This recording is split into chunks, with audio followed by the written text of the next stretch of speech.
Hey guys, what's going on? It's Buns. Welcome to the Road to Gladiator series. Today we're going to do our first breakdown on a class that I think everyone is very curious about. That class being Demon Hunter. Now, not only is it the new release class going into the expansion, but it also happens to be a melee character. And more often than not, I think that people facing off against classes that are melee have a lot more questions than they are if they're casters or healers, just because the spells are instant cast and it's really hard to see what's going on unless you actually play the class and know it, like the back of your hand.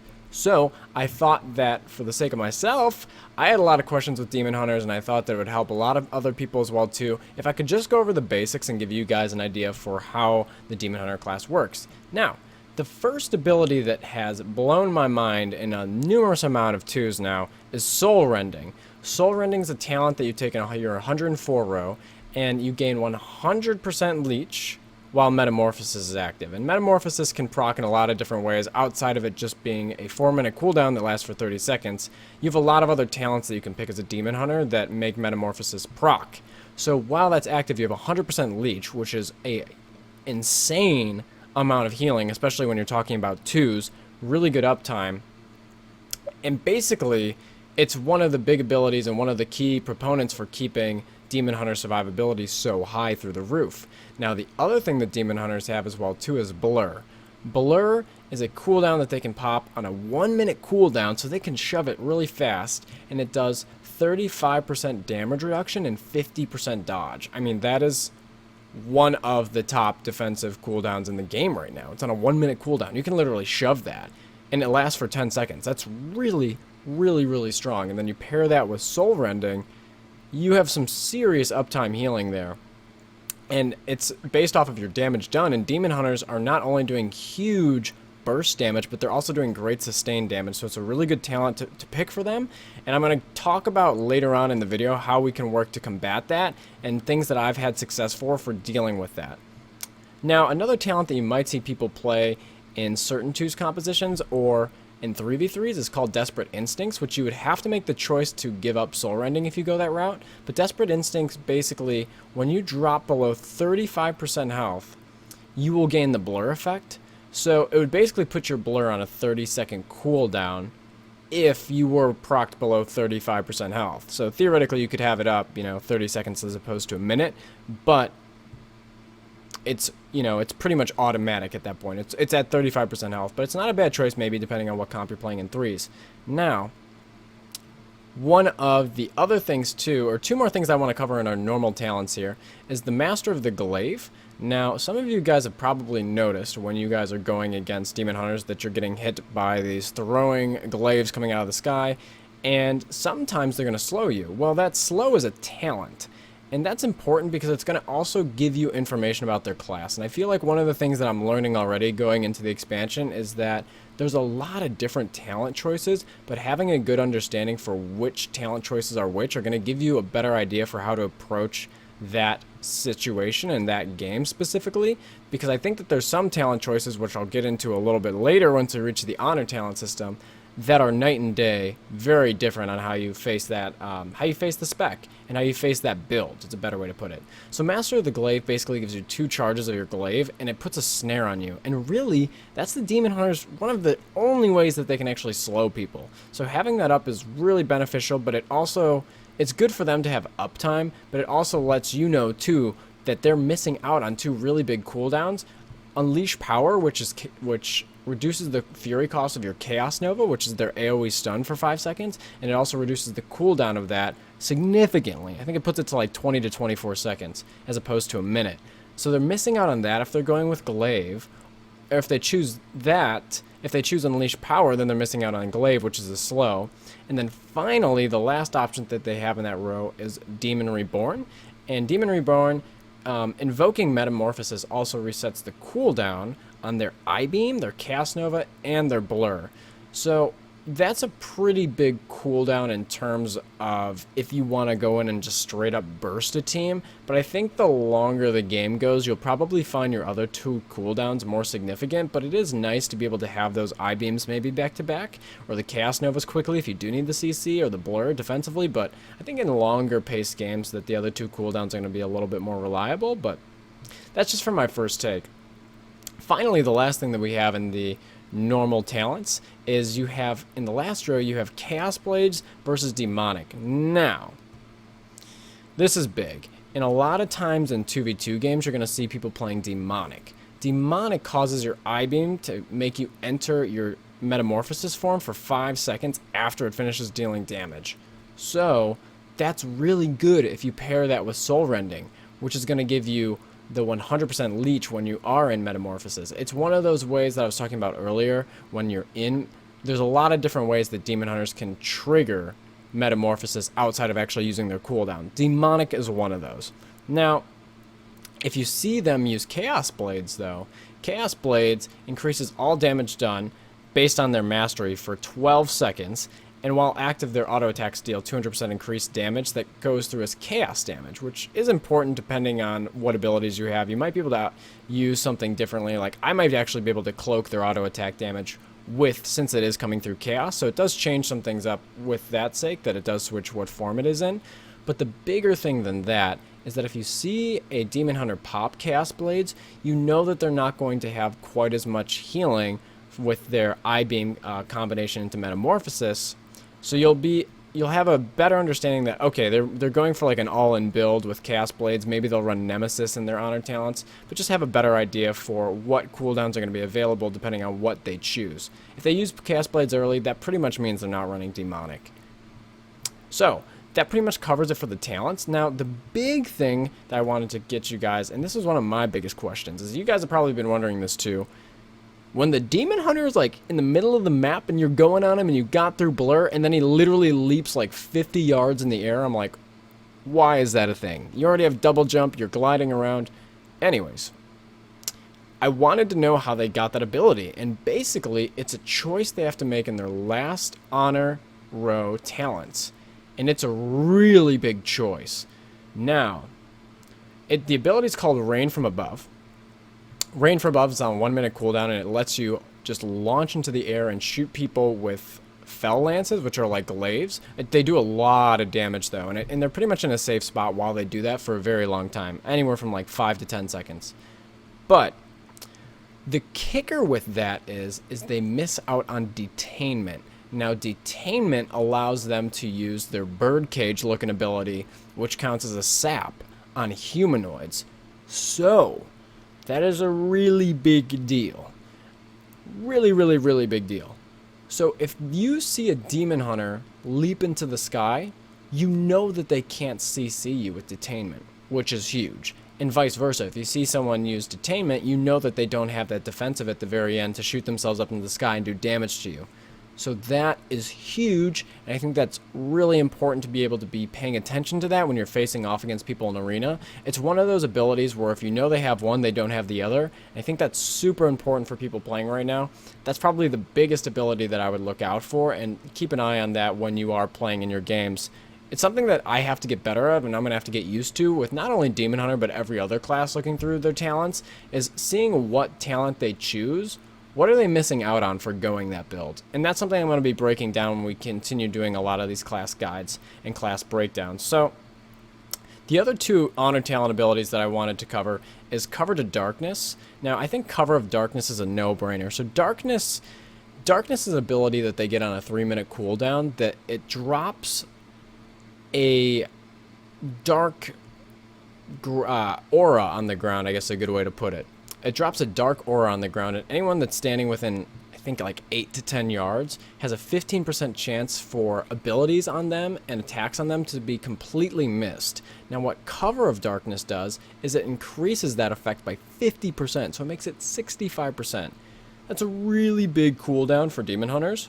You're going to have to watch out for that, and if a Demon Hunter is standing in that, you're pretty much going to either want to CC him, pull him out, and then attack him, because it's not worth having, 65% chance to miss on your attacks during that. It's a really big cooldown. It's on a 3-minute cooldown, but it not only helps them, but it helps their entire team, and I think that that's one of, if not the strongest defensive ability they have.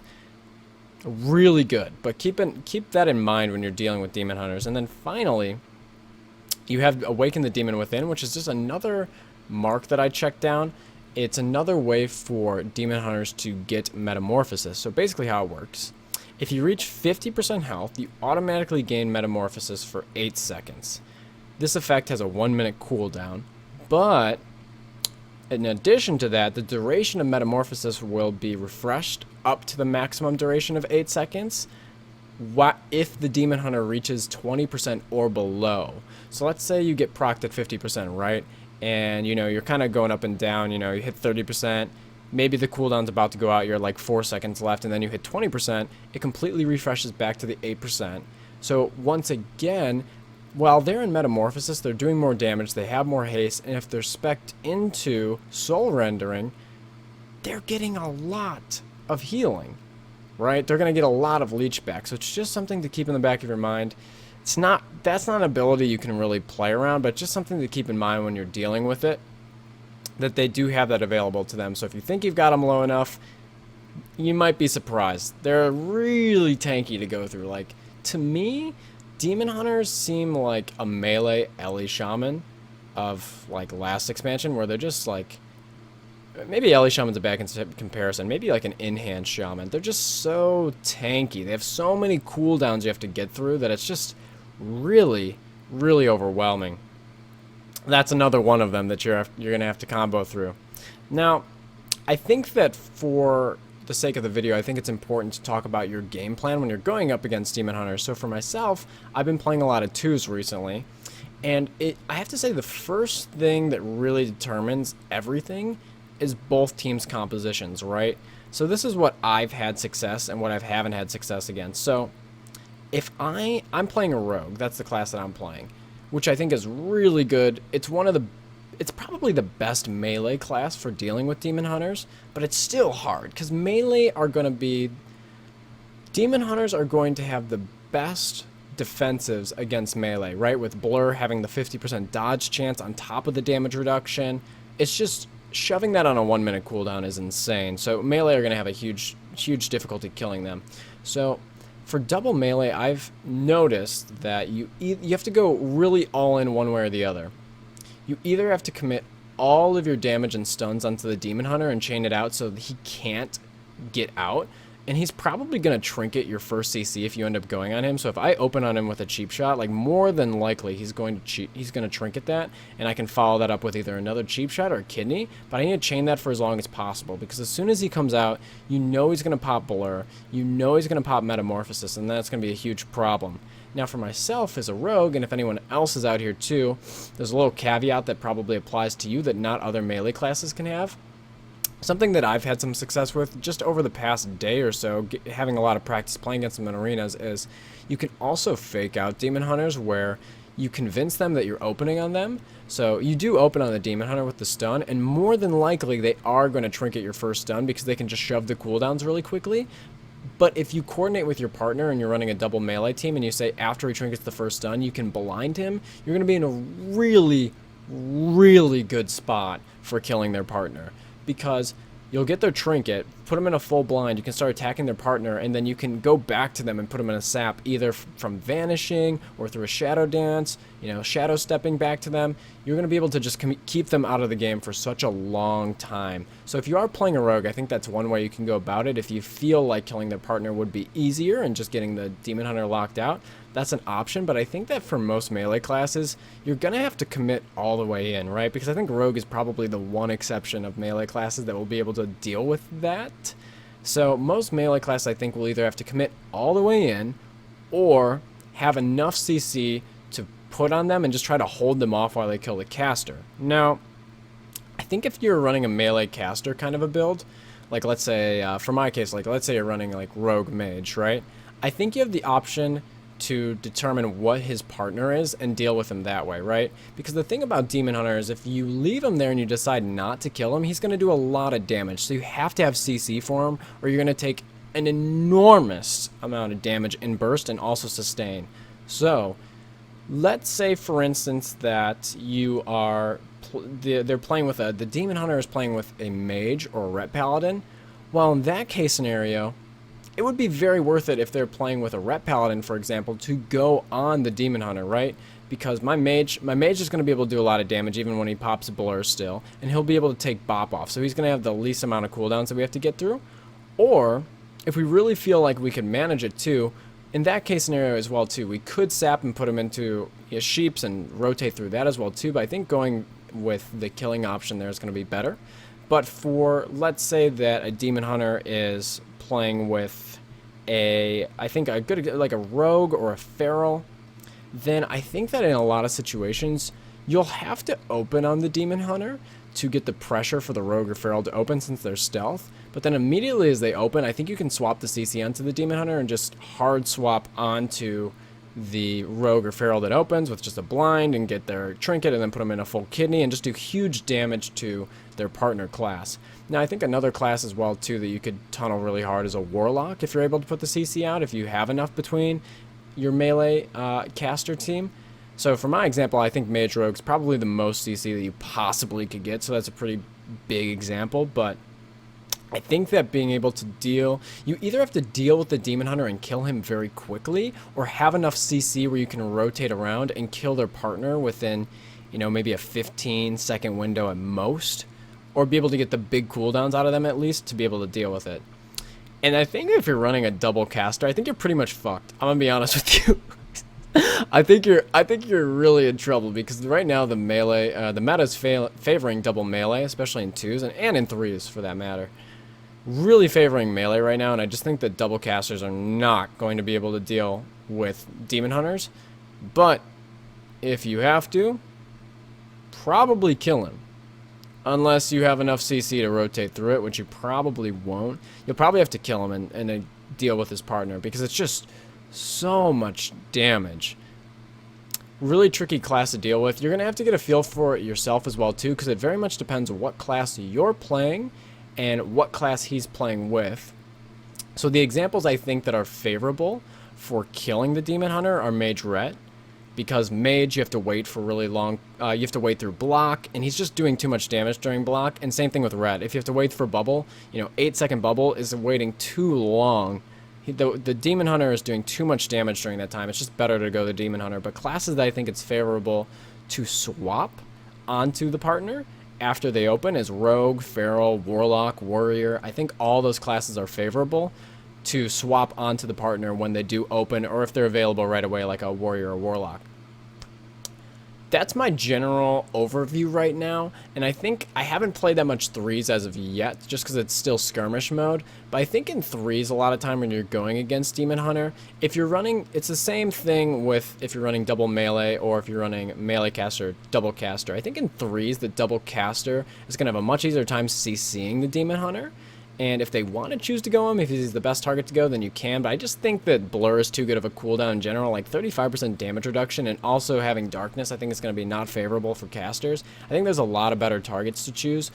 Going probably the second DPS is going to be a better target in most case scenarios. If you're running a melee caster, you can just deal with the Demon Hunter being there as well too. I'd pick the other DPS or go the healer. And then double melee, I think just do whatever you can to pop a stun, pop an off blind, pop a gouge or something like that on the Demon Hunter and just go the other target or the healer. It's not to say that you can't make hard swaps onto the Demon Hunter. It's just that they have a lot of really short cooldowns, right? So you'd have to get out Blur, you'd have to get out Trinket before you're able to make swaps to him. It just feels like that maybe you can get that Trinket from going on their partner and feeling like they have to Trinket to get the pressure out, and then maybe you could look for the swap the second time around when they don't have Trinket. Maybe they still have Blur up, but maybe you could hard swap them with a kidney or a full stun onto that. But I think it's important that you make the Demon Hunter fall behind through CC, or you quickly eliminate him if you have to in a 2v2 situation. Guys, I hope the video was helpful. This is the first class breakdown for the Road to Gladiator. Hope you guys enjoy. I enjoyed doing the video. I will catch you guys next time. Keep it easy, everyone. Peace out. Later.